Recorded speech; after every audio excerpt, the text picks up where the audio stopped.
Tinanggihan po ni VP Sara, no? Nagpapasalamat naman siya kay Marcoleta, kaya lang ayaw niya naman na iwan ni Marcoleta yung kanyang pagiging congressman para lang ipagtanggol, no, si VP Sara. So, yan po yung katwiran niya kung bakit tinanggihan po yung alok ni Marcoleta. Ngayon, direkta na po sinabi, walang sasagutin si VP Sara sa mga paratang ng mga congressman. Bakit po? Bakit po walang sasagutin? Dahil nga confidential fund. Pero lahat po ng tanong ng COA, sumasagot po, no? Proper. Maganda po kay BP Sara, hindi po siya nagpapatinag dito sa pressure galing po sa congressman. Ang mga congressman po na feeling nila mas mataas sila sa Vice President ng Pilipinas. Natutuwa po ako na hindi po siya nagpapa-pressure bukod sa mga congressman. Hindi rin siya nagpapa-pressure sa media, no? Siya po ang may control, alam niya po yung kalalagyan niya. Alam niya po na hindi dapat nag-audit. Yan yung mga sinasabi natin dito, no? Hindi ninyo tungkulin, hindi ninyo trabaho sa House of Representatives ang mag-audit. Kaya kayo nagkakaroon ng problema ngayon dahil pinipilit nyong maging COA, pinipilit nyong maging magkaroon kayo ng parallel audit galing sa COA. Hindi naman kayo mga auditor. Nagmumukha tuloy kayong mga OGAG. Alam niyo yun? Yung hindi mo alam ang trabaho, pero nagpupumilit ka. Kaya hindi po sumasagot. Ang ganda ng tanong ni BP Sara eh. No? Bakit ko sasagutin yung mga Mary Grace na yan? Alam niyo naman yung mga press natin eh, di ba? Alam niyo naman po yung press natin na yan po mga yan ay parte po, no? Parte po ng demolition. O bakit po hindi? Nakita niyo po ba? Binalita na ba nila na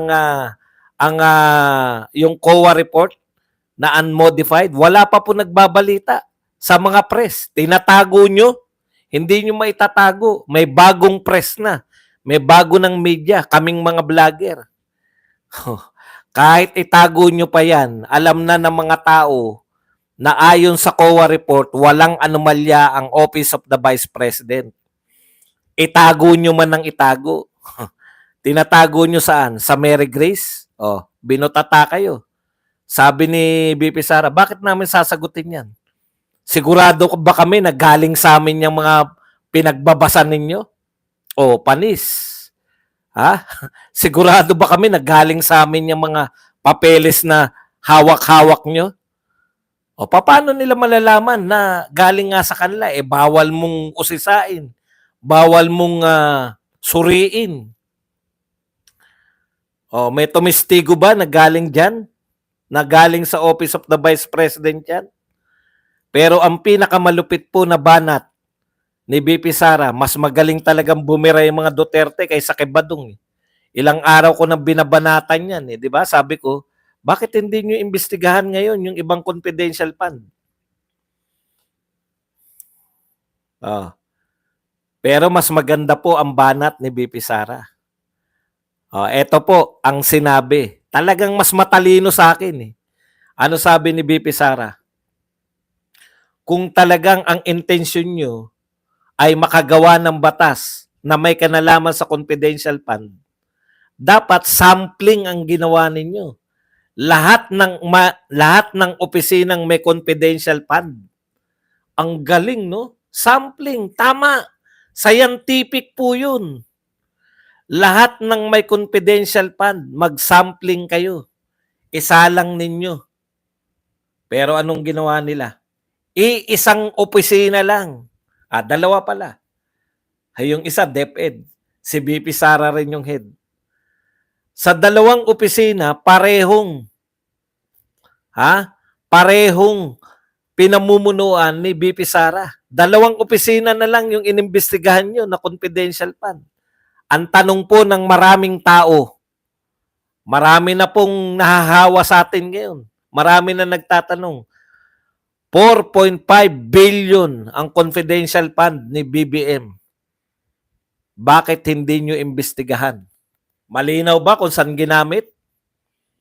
Ano po ba mas malaki? 125 million o 4.5 billion? Di hamak pong mas malaki. Hindi po talaga. Iwan na iwan. 4.5 billion sa 125 million. Lahat po inusisa ninyo. Pati ilang araw, no? Ilang araw na ginastos, no? Gusto nyong idetalye saan nakatayo yung mga ano na yan, yung mga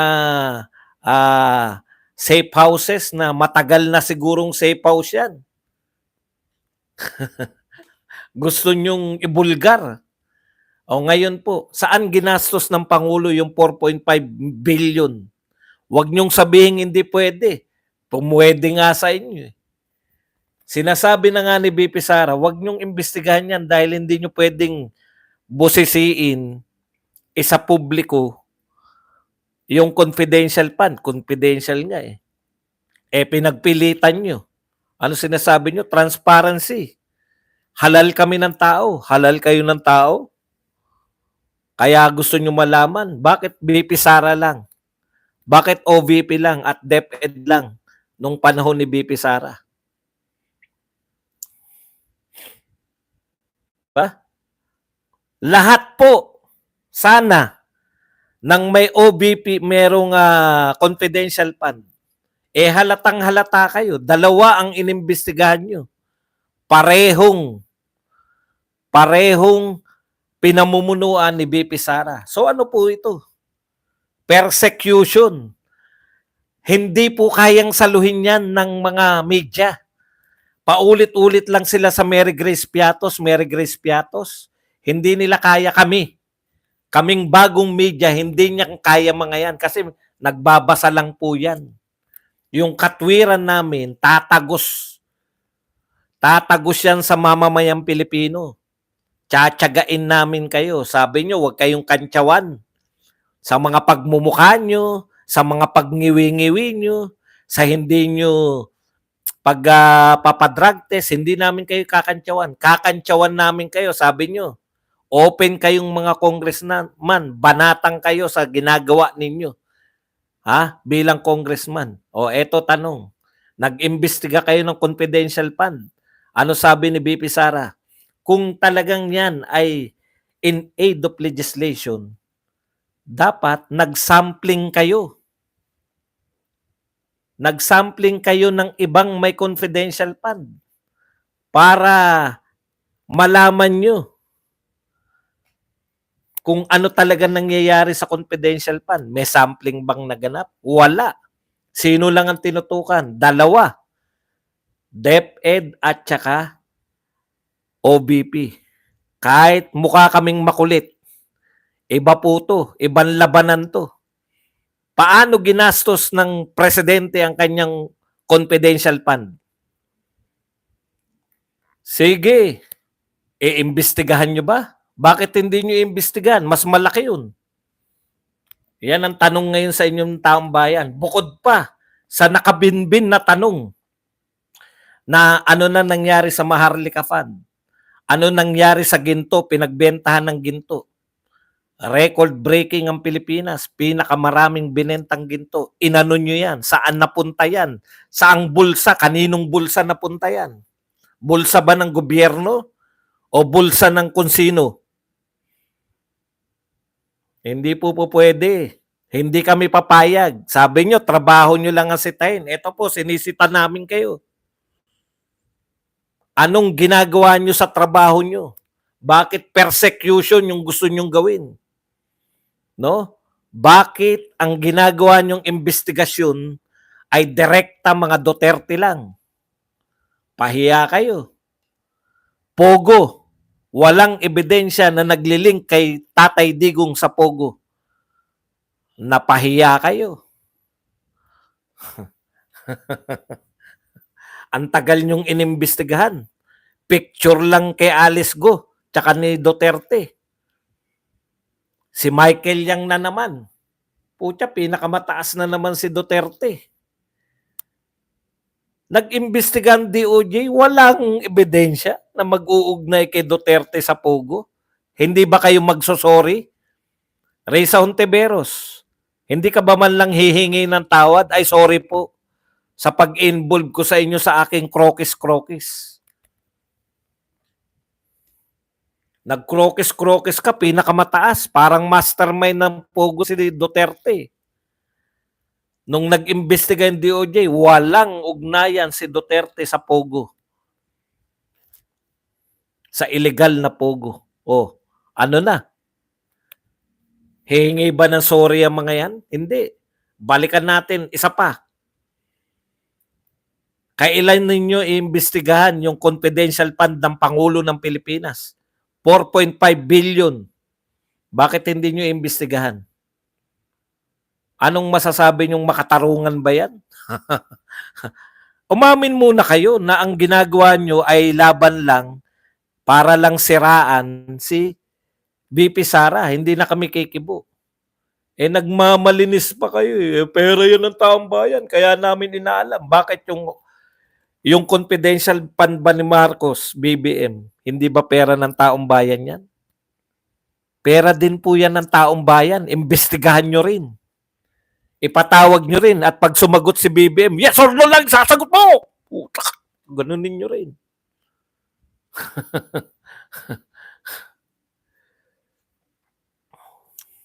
Kasama po ba kayo sa Christmas party ng DDS Vloggers?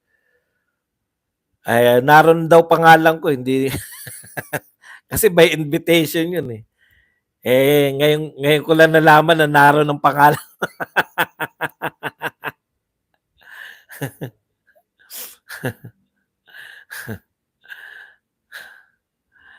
O ano, sagutin nyo. Punta na po tayo rito kay Senator Bato. Sa mga hindi pa po nakakaalam, alam ko po yung mga viewers natin, more or less, alam nyo na to, no? Meron pong MOA na pinirmahan. DBP, bakit po ang DBP? May pondo po ang DBP. Bakit po ang PhilHealth? May pondo ang PhilHealth. Saan gagamitin ang mga pondo na yan? Para po yung mga local na mga ospital, no? O yung mga local, mga LGU, mga LGU, may mga hospital, mga clinic, etc. Para mabuhay, no? Babudgetan niya ng utang sa DBP at saka ng PhilHealth. Ang gandang programa, di po ba?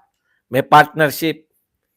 O, saan po nagkaroon po ng mga question? Public hospitals, opo. Na pinatatakbo ng mga LGU. Marami po 'yan. Mga tinatawag yan, district hospital. Okay. Wala pong problema doon. May uutangan, DBP. May magbibigay pa rin ng pondo bukod sa DBP. Meron pang magbibigay na pondo yung PhilHealth. Maraming pera ang PhilHealth. O ngayon, ano problema ba doon? Bakit kasama ang Tingog Party List? Alam na alam po natin kung kanino po yung Tingog Party List, di ba? Kunwari hindi natin alam na yan ay mga Romualdez. Kunwari hindi natin alam na si Yeda ay asawa ni Romualdez. Parang wala tayong kamuwang-muwang kunwari. Bakit po na-involve ang Tingog? Sila daw ang magko-coordinate sa mga local government o kung ano pa man. Ha? Napaka-powerful naman, sabi ni Bato. Pakinggan natin to sinabi ni Bato. Saglit lang to. Bakit kaya mas pinili ng DBP at PhilHealth na makasama sa kanilang MUA ang isang party list kaysa Department of Health? Gusto ko rin pong malinawan. May Department of Health na nakalatag yan sa buong Pilipinas. Bakit party list nakipag-MOA itong DBP at saka itong PhilHealth? Bakit po? Ano pa? Sa isang banda, nakakapagtataka rin po kung bakit hindi rin mas pinili ng DBP at PhilHealth ang Department of Interior and Local Government na siyang may mandato to exercise general supervision over local government units. Tama si Bato. Nakalatag po. DILG po lahat yan. Lahat po ng local government under po yan ng DILG. Bakit po hindi DILG yung maging kapartner nila? Bakit po tingog party list?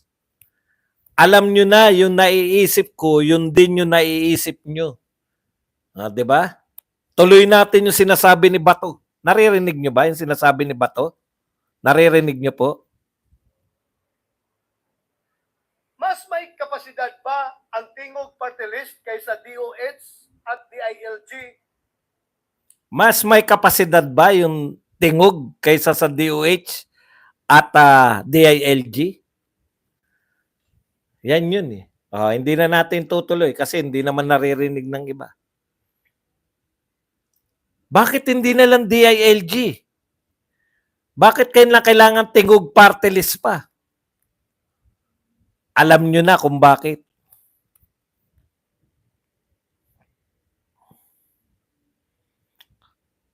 Bakit parang lahat?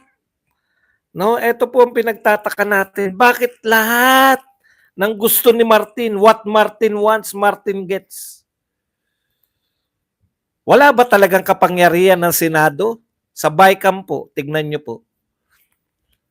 Kung ano po yung tinanggal ng Senado, ibinalik ni Martin.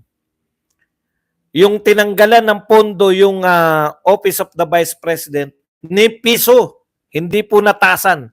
Ang dami pong senador na nagsabi, gusto naming taasan ng ang budget ng OVP. Dapat mataas ang budget ng OVP. Dapat hindi pinupolitika ang budget ng OVP. Dapat.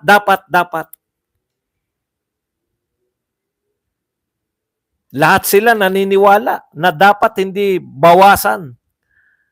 Ibaba yung budget, tataasan. Pero ano nangyari? Sino nasunod? Nung nag-BICAM, ang nasunod, si Martin pa rin. Hindi pa ba tayo naniniwala sa sinabi ni Vice President Sara Duterte? Ang may control ng budget ng Pilipinas ay si Martin at si Saldico. Hindi po akin yan.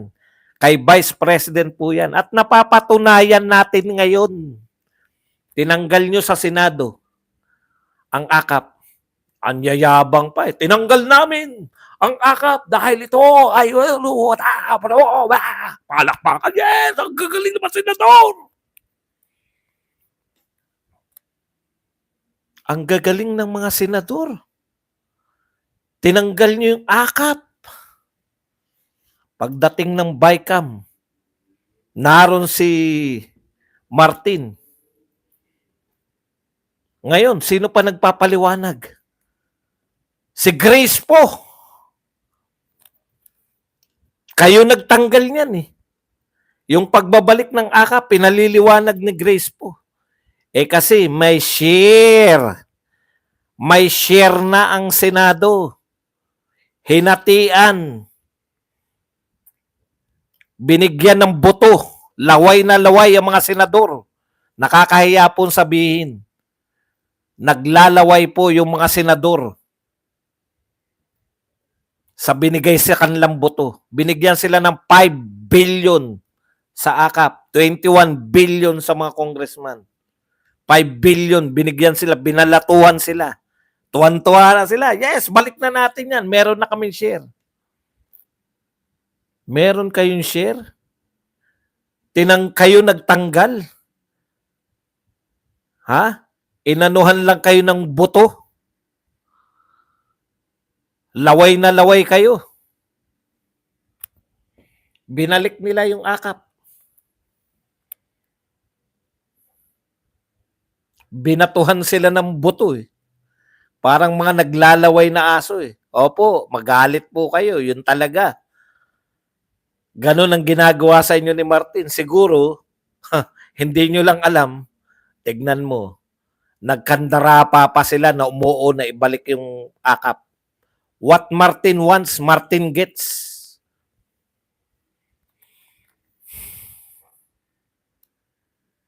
Grabe kayo.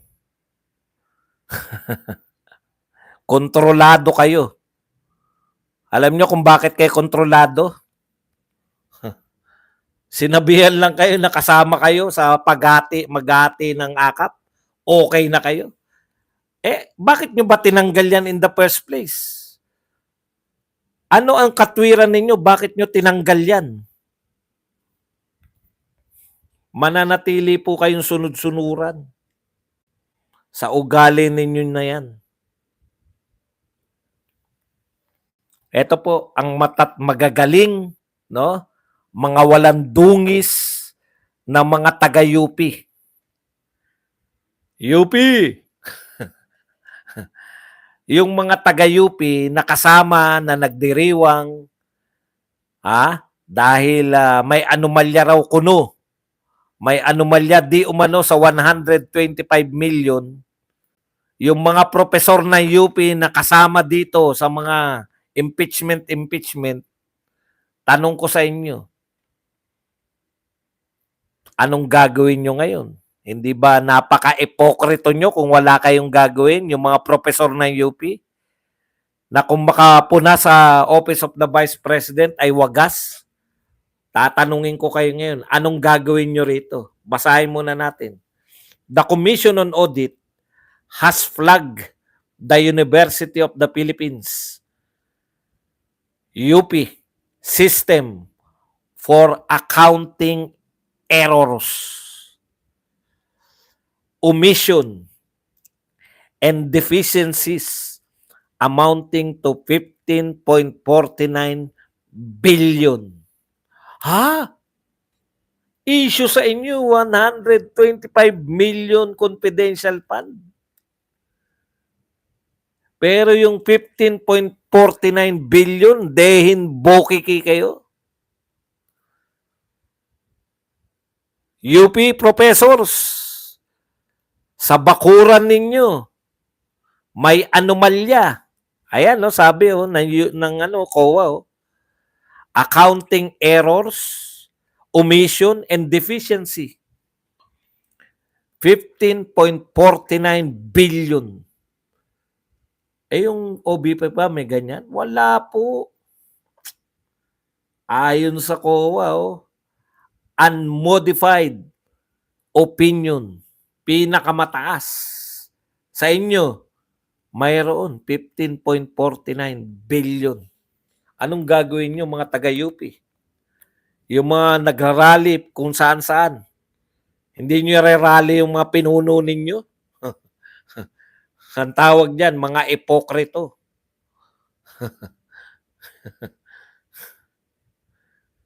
Ayan, no? AKAP budget, Senado at Kamara nagkasundo. Grabe yung ngiti ni Grace po, hindi maitago eh. Dapat man lang pigil-pigilan mo naman muna yung ngiti mo. Senate Finance Committee Chairman Senator Grace po, kinumpirma na napagkasunduan ng Senado at Kamara na parehong magkakaroon ng access sa AKAP. Magkakaroon lang kayo.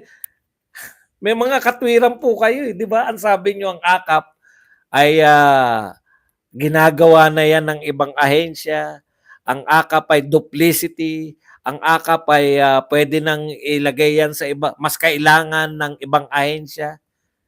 Ginanunan lang kayo ni Martin, no? Kasama kayo sa nito, magdi-distribute.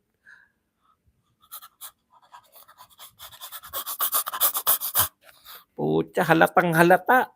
Tinakaw lang kayo. Approve sa BICAM. Basa po tayo ng mga sinabi ni BP Sara. I am not answering the questions from the House of Representatives.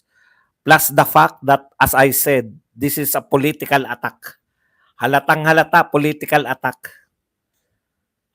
If you are in aid of legislation, ito po yung sinasabi ni BP Sara, mas magandang pakinggan pag siya.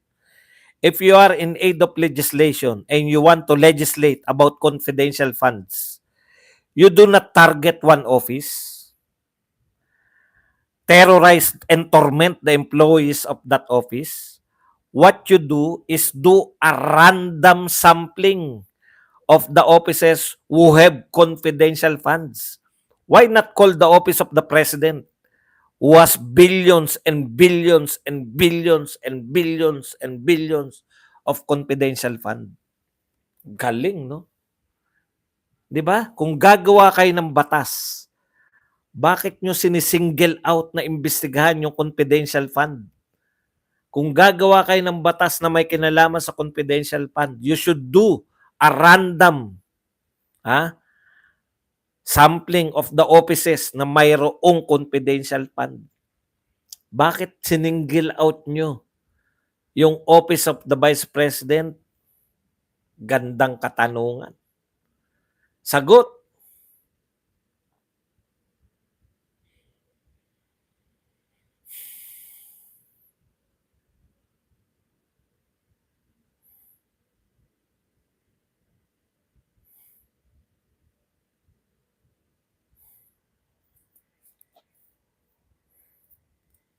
Bakit parang kanina pa ako nagsasalta, 34 minutes pa lang din? Ano na ano nangyari? Okay. Wala na tayong topic. Pwede na tayong teka, baka may nakakalitaan lang tayo. Isang pasada lang po bago natin i-open sa question and answer. Papasadahan ko lang na isang mabilis. Baka lang may makalimutan tayo. Grabe pala tong PDD na to, no? Ang dami sa mga party. Number 113, dyan ako bilib sa'yo, boss. Basta kung si Inday, high energy ka rin. Pati viewers natin, 2K plus. Pero wala pa rin 1K ang likes, beke naman. Nagpapatawa po tong mga PCG. No? Philippine Coast Guard to become the most powerful Coast Guard in Southeast Asia. Grabe talaga. Ano yan? Pangarap lang yan?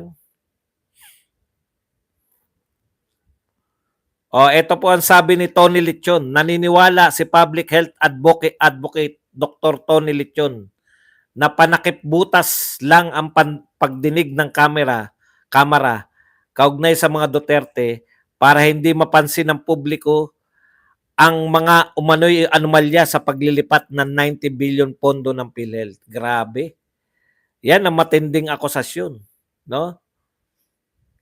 Ginawa nyo lang panakip butas yung investigasyon sa mga Duterte para hindi kayo mapuna sa 90 billion na nilipat ninyo.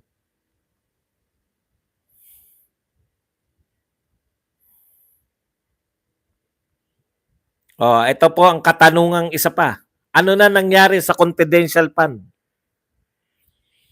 Ito malupit. Ayuda na pala pinalit sa kauna-unahang subway at railway sa buong bansa. Diyos ko.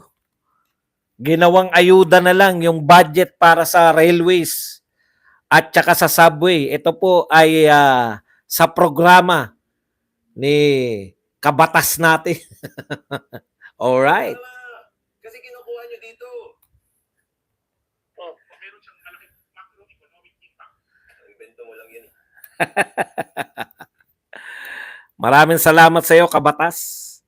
Ayuda ang pinalit na programa.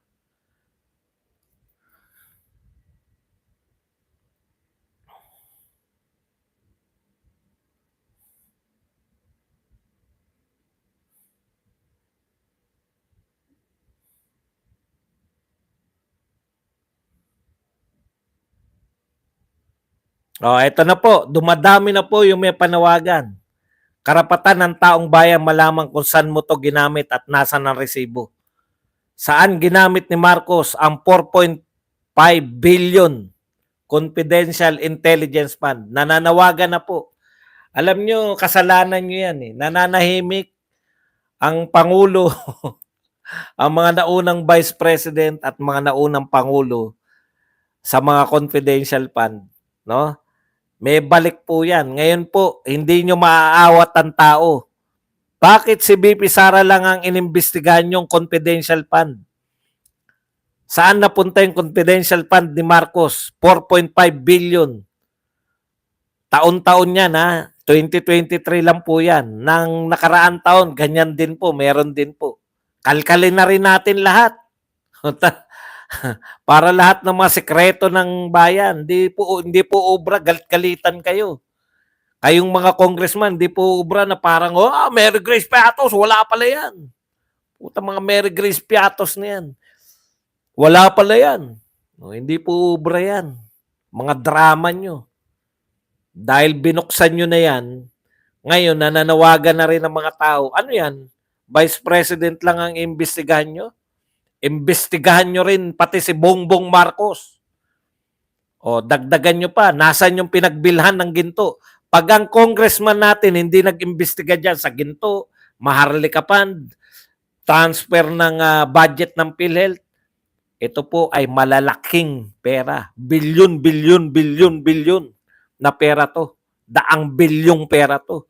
Yung daang milyon, ang tagal nyong binubusisi, ang dami nyong mga pinakulong, inatake na yung mga tao.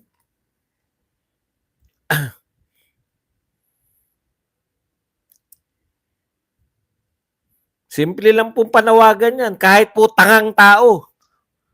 Kahit ang itsura ng tao nakaganto. Oo nga naman, bakit hindi inimbestigahan yung poke lang. Flood control pa.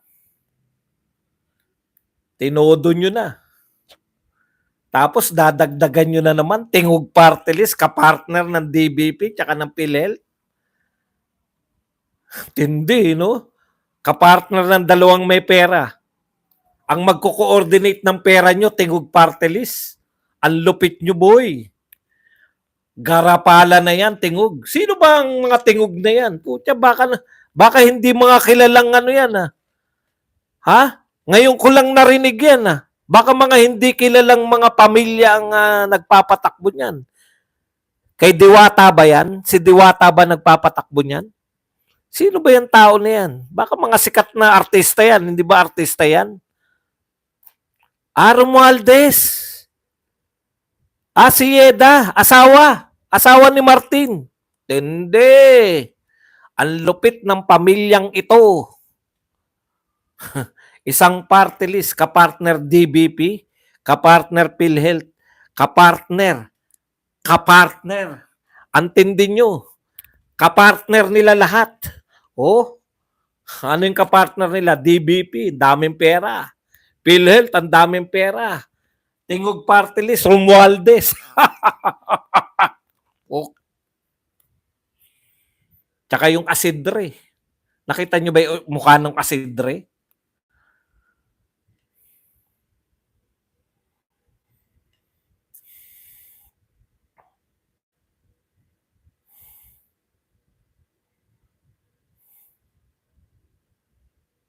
Umutang din sa World Bank millions of dollars. South Korea, umutang tayo ngayon. Ang dami po nating inuutang. Walang pandemya. Ang dami nating inuutang. Walang programa. Walang proyekto. Asa ng 1 million pa bahay? Meron pa ba nun? Di ba pangarap lang yun? Asa ng 20 pesos na? Pangarap lang yan. Asa na yung mga hinukay nyo? Nalagyan nyo na ba ng poste yung mga hinukay nyo?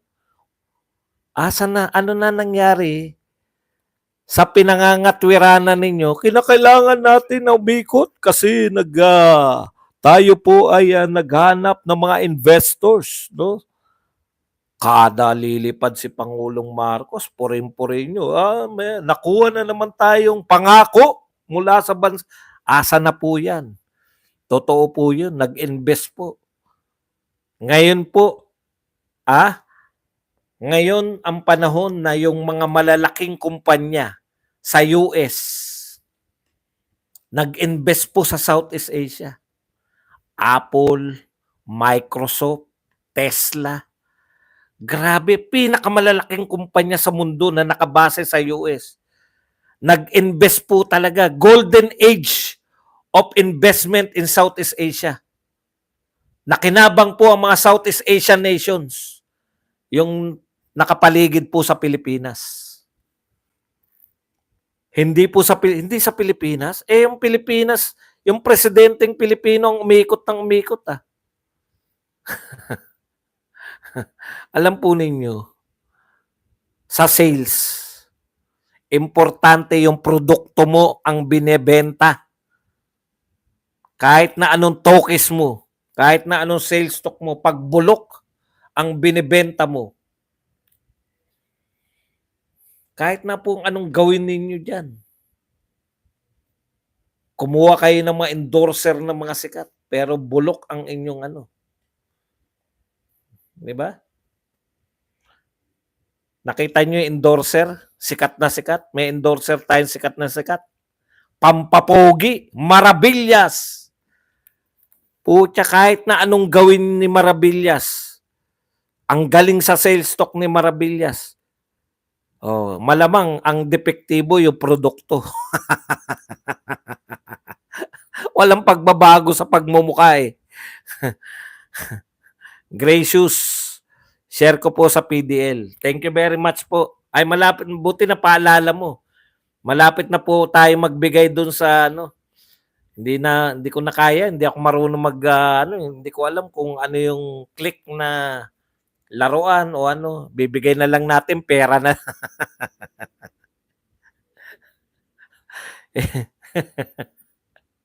Ibibigay na lang natin pera. Masisira kay Marabillas kahit hindi pala. Ito po ganito, no? Sabi ko kanina, kahit na gaano ka kagaling na mag-sales talk, salesman, endorser, kahit na pinakasikat na endorser, hindi pa rin mabibili yung produkto kung depektibo. Dito po kay Marabillas, baliktad.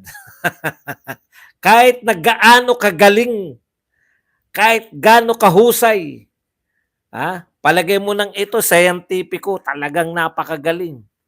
Lahat ng gumamit, talagang mga ano.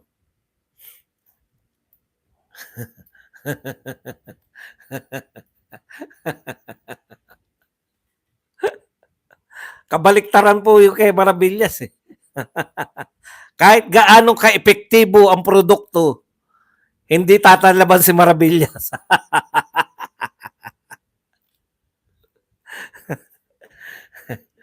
Hindi po kasi ganito yan eh. Yung sa ano, naghihintay po ako eh ng tawag kasi sabi nila, by invitation, hindi po yan pwedeng pupunta lang doon. Kinakailangan may pangalan ka doon. Naghihintay po ako na tatawagan ng OBP. Tapos natulog po ako. Sabi ni BMR, maraming salamat sa iyo BMR. Boss Bad, sabol ka. Narito pala pangalan mo. Kasama ka sa inimbitahan. Tulog ako. Tulog ako nung nag-message si BMR. Ayan po, kaya po masigla tayo ngayon. Mahaba-haba po tulog natin.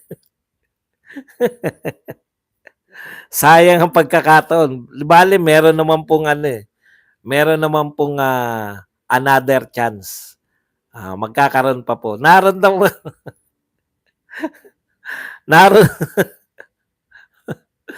kasi nasanay na po ako na hindi ako kasama sa mga imbitado eh. Pero nag-hoping pa rin ako. Sabi ko baka naman kakilala na ako ng OBP. Baka may mag-imbita sa akin. Hintay ako. Nang imbita. Nakita ni BMR, naroon pangalan ko. Tulog ako. Next time po, pupunta tayo. Madam BP at saka sa mga OBP staff, pasensya na po, hindi ko po inisnab. Actually, excited ako. Gusto ko talagang magpunta. Kaya lang, tulog.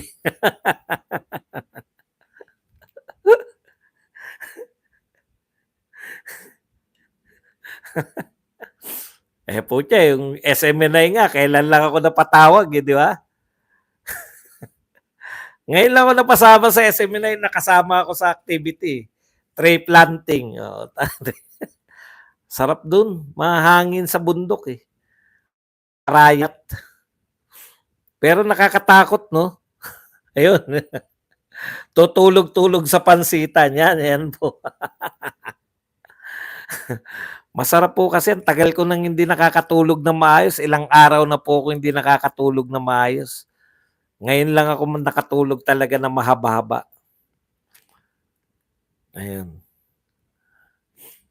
Ipahahunting kayo sa NBI ng mga troll.